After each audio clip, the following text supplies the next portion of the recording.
पौराणिक कहानियों इंद्र के शरीर पर कई आंखों का जिक्र मिलता है। कहा जाता है कि ऋषि गौतम के श्राप के कारण इंद्र के पूरे शरीर पर योनियां उभर आई थी, जो बाद में आंखों में बदल गई। पौराणिक कथाओं के मुताबिक स्वर्ग लोक में इंद्र का वास है।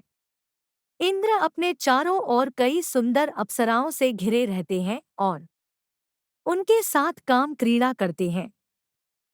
इंद्र को देवराज कहा जाता है, यानी कि देवों का देव। फिर भी इंद्र की पूजा नहीं की जाती। इसके कई कारण हैं। इंद्र कभी खुद को कामवासना से मुक्त नहीं कर पाए। पुराणों में इंद्र के शरीर पर ढेर सारी आंखें होने का भी जिक्र मिलता है।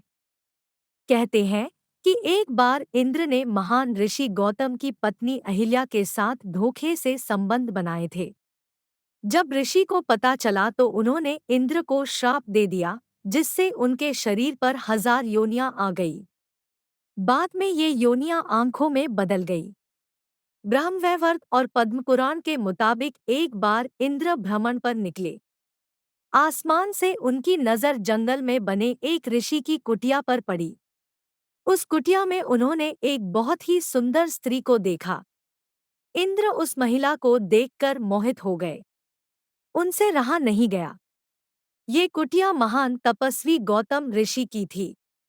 जिस स्त्री को देखकर इंद्र मोहित हुए वो गौतम ऋषि की पत्नी अहिल्या थी। वैसे तो इंद्र के देवलोक में कई खूबसूरत अप्सराएं थीं। वे जब भी चाहते किसी भी अप्सरा के साथ सहवास कर सकते थे, मगर अहिल्या की सुंदरता उन्हें भा गई। इंद्र अहिल्या के साथ संबंध बनाने की तरकीब सोचने लगे। उन्होंने अहिल्या के पति गौतम ऋषि की दिनचर्या पर नजर रखी। गौतम ऋषि रोजाना भोर होने से पहले जग जाते और अपने नित्य कर्म निपटाने के लिए नदी किनारे जाते थे। वहां 2 से 3 घंटे का समय बिताकर फिर कुटिया में आते थे। इंद्र ने इसी मौके का फायदा उठाने की योजना बनाई।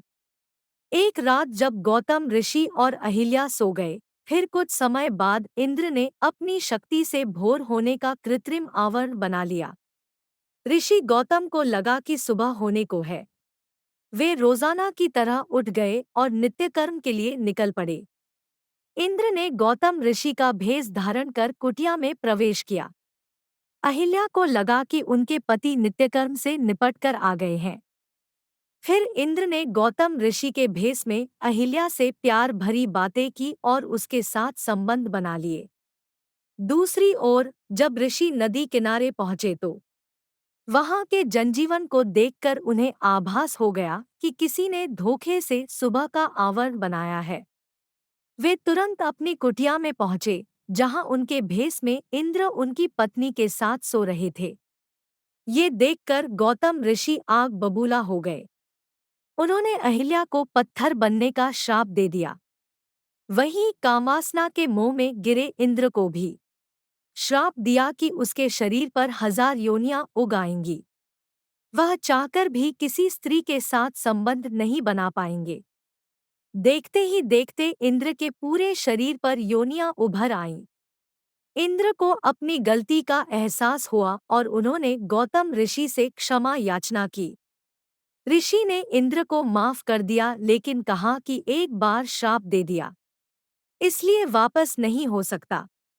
हालांकि ऋषि गौतम ने कहा कि इंद्र के शरीर पर उभरी ये योनियां आंखों में बदल जाएंगी। इस वजह से इंद्र के पूरे शरीर पर आंखें ही आंखें हो गई। दूसरी तरफ अहिल्या ने भी गौतम ऋषि से कहा कि उन्हें बिल्कुल भी यह एहसास नहीं हुआ कि उनके भेष में कोई और शख्स उनके साथ सोया है। इसमें उनकी कोई गलती नहीं थी। उनके मन में छल की कोई भावना नहीं थी। गौतम ऋषि ने अहिल्या को वरदान दिया कि कालांतर में भगवान विष्णु का अवतार तुम्हारे पास आएगा और उसके छूने से तुम फिर से पहले जैसी बन जाओगी। सालों बाद श्रीराम ने विष्णु के अवतार के रूप में धरती पर जन्म लिया। राम ने ही बाद में अहिल्या को छूकर उन्हें श्राप से मुक्त किया।